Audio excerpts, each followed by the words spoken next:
And I want to thank all the women who support me. I have wonderful support systems from women of all types who seem dedicated to the notion that Terence Mckenna can always be improved. I'm extremely grateful for that. The frontiers are enormous in that dimension. Okay. What I want to talk about tonight is the notion or the idea of a psychedelic society. When I spoke at Santa Barbara at the Psychedelics Conference, whenever it was, last May, a year ago, my contact lenses failed me at a critical point in my lecture, and I simply had to wing it. And later, when I played this tape back, I heard this phrase, psychedelic society, and I had never used it consciously in a lecture. But because I had said it, and because there had been a ripple of resonance to it from the crowd of people there, I began to think about it. And this evening I will just generally assess what it might mean for us. I'm definitely a pioneer in this field. I'm sure you're all familiar with the book Megatrends, which is making quite an impression at the moment. Well, Megatrends nowhere mentions the imminent transformation of human society through the application of psychedelic drugs. I don't know what they were thinking.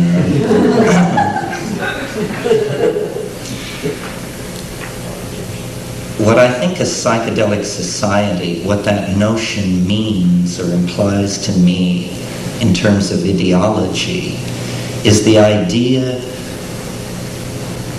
of creating a society which always lives in the light of the mystery of being.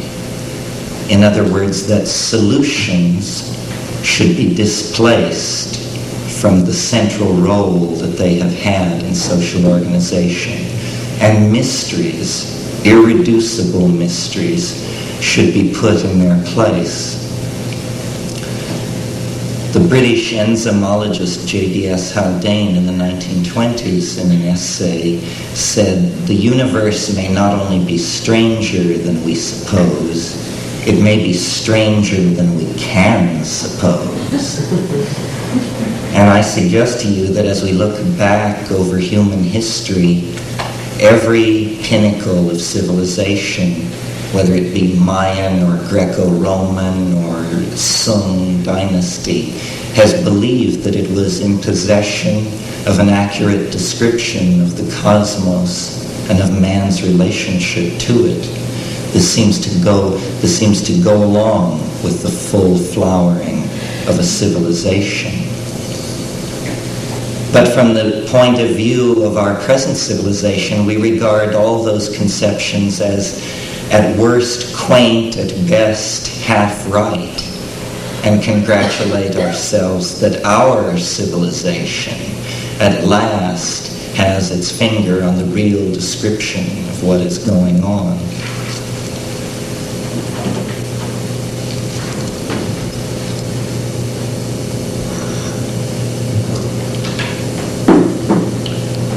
But I think that this is not true, and that actually what blinds us, or what makes historical progress very difficult, is our lack of awareness of our ignorance, and that beliefs should be put aside, and that a psychedelic society would abandon belief systems for direct experience. And this is, I think, much of the problem of the modern dilemma, is that direct experience has been discounted, and in its place all kinds of belief systems have been erected. I would prefer a kind of intellectual anarchy where whatever was pragmatically applicable was brought to bear on any situation, but where belief was understood as a self-limiting function. Because you see, if you believe something, you're automatically precluded from believing its opposite, which means that a degree of your human freedom has been forfeited in the act of committing yourself to this belief. And I maintain that it's pointless to have beliefs, in a sense, because the universe really is stranger than we suppose.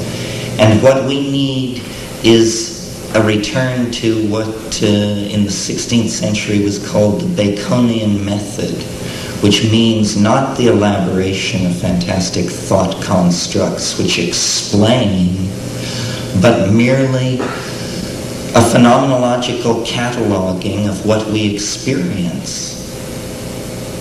Computer networks and psychedelic drugs and the increased availability of information in the world have actually made possible the evolution of new alien information states which never existed before.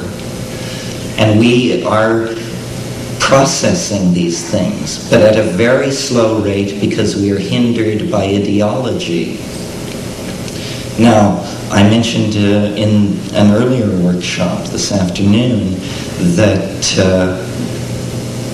Freudian models, Jungian models of the psychedelic experience, which saw it as somehow a stripping away of resistance and a revealing of complex and hidden emotions and motives and belief systems, has been replaced in the last 5 to 10 years with the shamanic model of hallucinogenic and shamanic experience.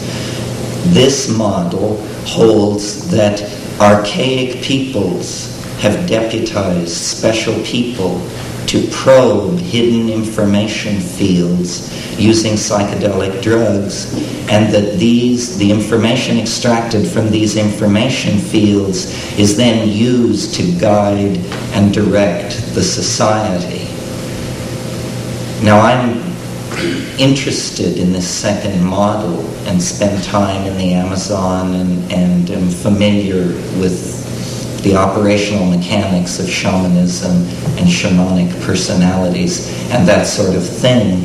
But I believe, actually, that the psychedelic experience looms larger than the institution of shamanism, and that we hold a unique opportunity, which is sort of the flip side of the culture crisis.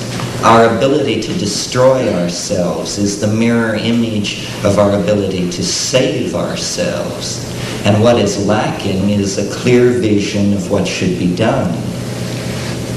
What should be done is certainly not the accumulation of ever larger nuclear arsenals and the promotion of all kinds of primate game playing of the sort that Tim Leary is well versed in denouncing. What needs to be done is that fundamental ontological conceptions about reality have to be remade. We need a new language, and in order to have a new language, we must have a new reality. It's almost a kind of Ouroboros equation or a bootstrap situation. A new reality will generate a new language. A new language will fix a new reality and make it part of this reality. These psychedelic drugs can be conceived of as points on an informational grid. They provide new perspectives on reality. And it is when you connect all the points of perspective that you have on reality that a reasonably applicable model of it begins to appear. And I think this reasonably applicable model, what Wittgenstein called something which is true enough, is what we're looking for. The true enough mapping of experience onto theory is what we're looking for. But experience must be made primary. The language of the self must be made primary. And anarchy carries this responsibility even when it's only political anarchy. What I'm advocating is that we each take responsibility for the cultural transformation by realizing that it is not something which will be disseminated from the top down.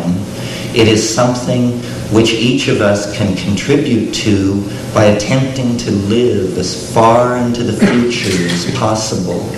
You know, we must get rid of the conceptions of the 40s, the 50s, the 60s, the 70s, the 80s, the 90s. We must smear the historical moment and become exemplars of the humanity of the end time. And those of you who attended my lecture this afternoon about time know that I believe that liberation, or let's even say decency, as a human quality, is an actual resonance and anticipation of this future perfected state of humanity. And we can will the perfect future into being by becoming microcosms of the perfect future, and no longer casting blame outward on institutions or hierarchies of responsibility and control, but by realizing that the opportunity is here, the responsibility is here, and the two may never be congruent again, and the salvation of your immortal soul may depend on what you do with the opportunity. Amen. So what do you do with the opportunity? What does it mean to say in operational terms, live as far into the future as you can live? It means taking a position vis-a-vis this emergent hyperdimensional reality. It does not necessarily mean becoming a psychedelic drug user yourself, but it means admitting to yourself the possibility.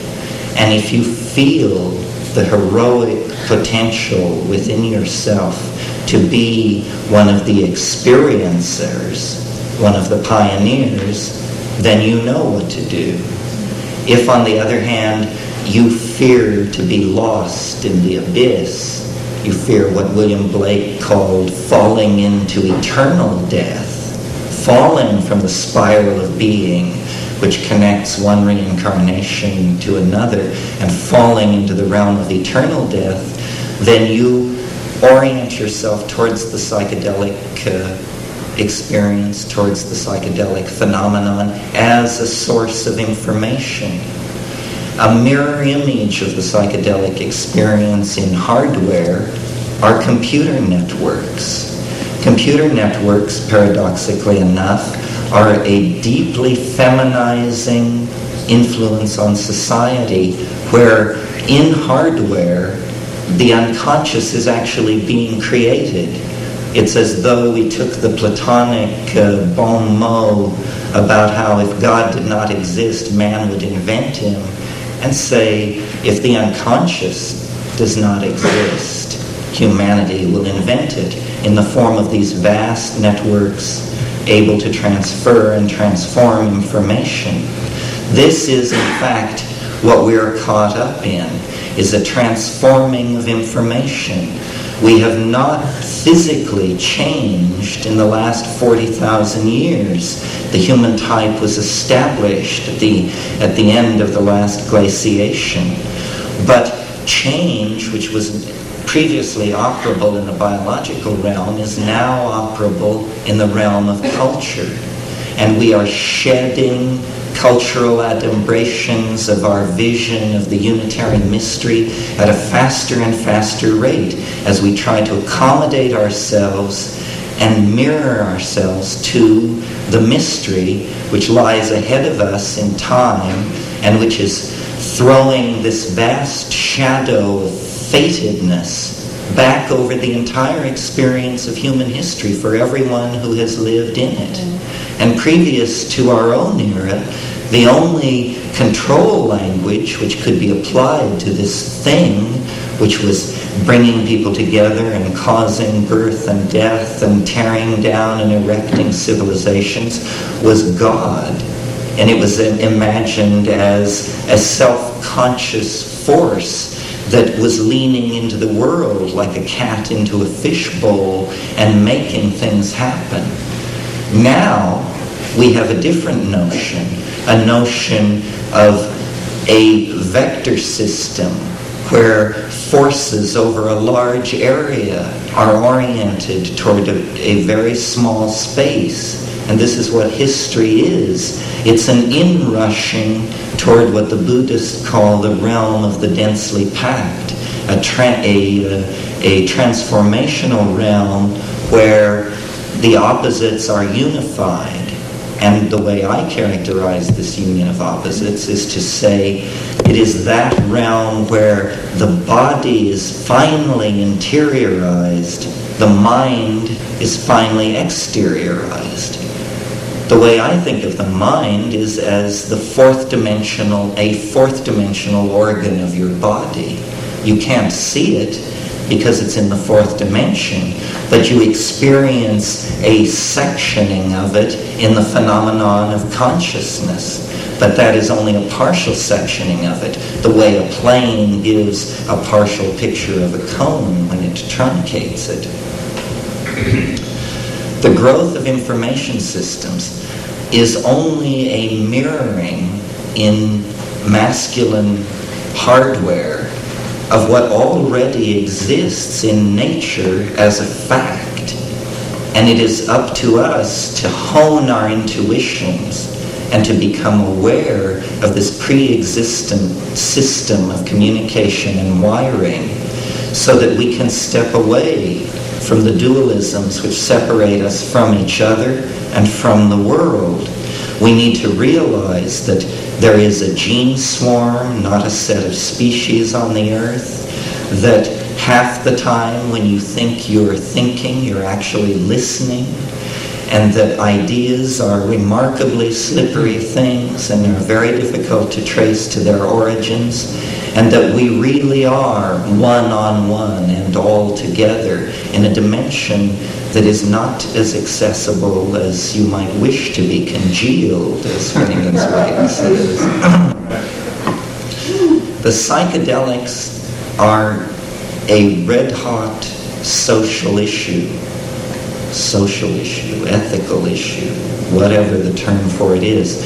And it is precisely because they are deconditioning agents. They will cast doubt in you if you're a Hasidic rabbi, a Marxist anthropologist, or an altar boy, because their business is to dissolve belief systems. And they do this very well, and then they leave you with the raw datum of experience. What William James called, in talking of infants, a blooming, buzzing confusion is what they leave you with, the raw datum of experience. And out of that, you reconstruct a world. And you need to understand that it is a dialogue where your decisions, the projection of your grammar onto the intellectual space in front of you, is going to gel into a mode of being. We actually all create our own universe because we are all operating with our own private languages, which are only very crudely translatable into any other person's language. There's even a physical analog to this, which will further reinforce this notion of alienation. It is that your picture of the world impinging on your eyes is made of photons. Photons are tiny wave packets so closely circumscribed energetically that they can be thought of as particles. That means that every single photon which falls on the back of my eye is different from every single photon which falls on the back of any one of your eyes. This means that I am using 100% a different section of the world than any one of you is to get a picture of the world.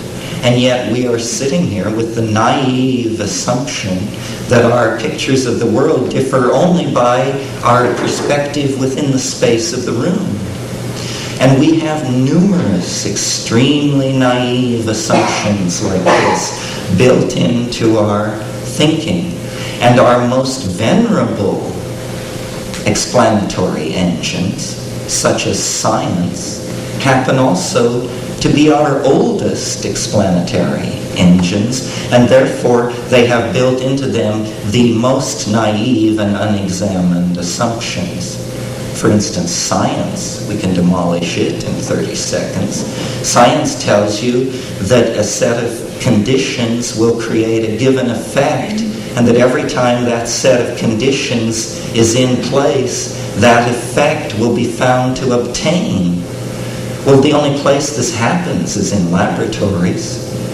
In our experience, it isn't like that. A contact with a person is always different. The experience of making love, having a meal, riding the bus, these things are always different. It is their uniqueness, in fact, and the uniqueness that pervades all being that makes it bearable at all.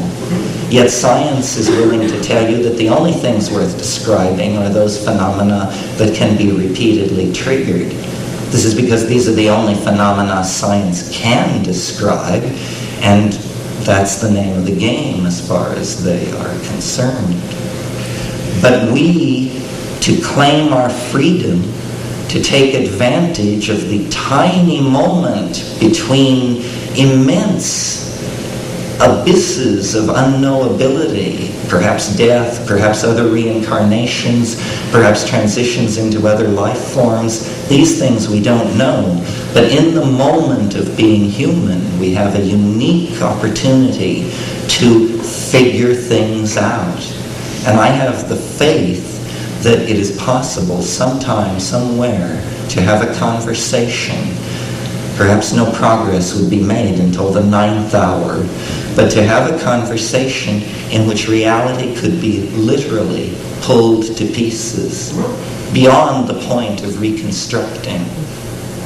I had a friend, I'm not sure this is germane, but I had a friend back in the 60s who one day on LSD took a toothpick and he sat for 14 solid hours with the toothpick and a large red brick, and he demolished it. He reduced it to nothing with this toothpick and his fingernail long after the toothpick was gone.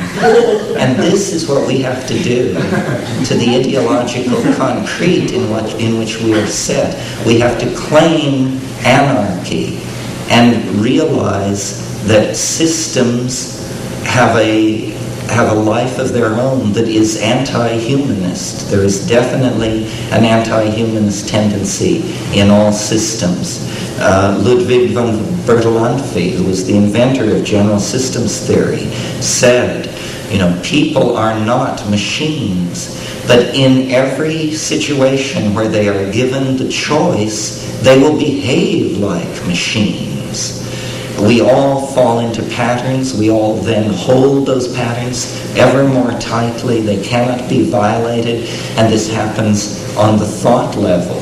And we are at the cresting wave of a historical wave of this kind of uptightness that stretches back millennia. And I think that we have now come to the end of this phase. Whether you buy into my own peculiar apocalyptarian transformative vision involving 2012, or whether you just can tell by looking around you that the shit may soon hit the fan, I think we can agree that we have come to some kind of a pass. And what is going to come out of it is either going to be a great deal of dislocation in the biosphere, the invalidation of intelligence as an adaptation of biology, and our extinction, or we are going to become, as James Joyce dreamed we could, man-made dirigible, is how he put it. In other words, the exteriorization of the soul, the interiorization of the body. And in this process, everything is going to be challenged.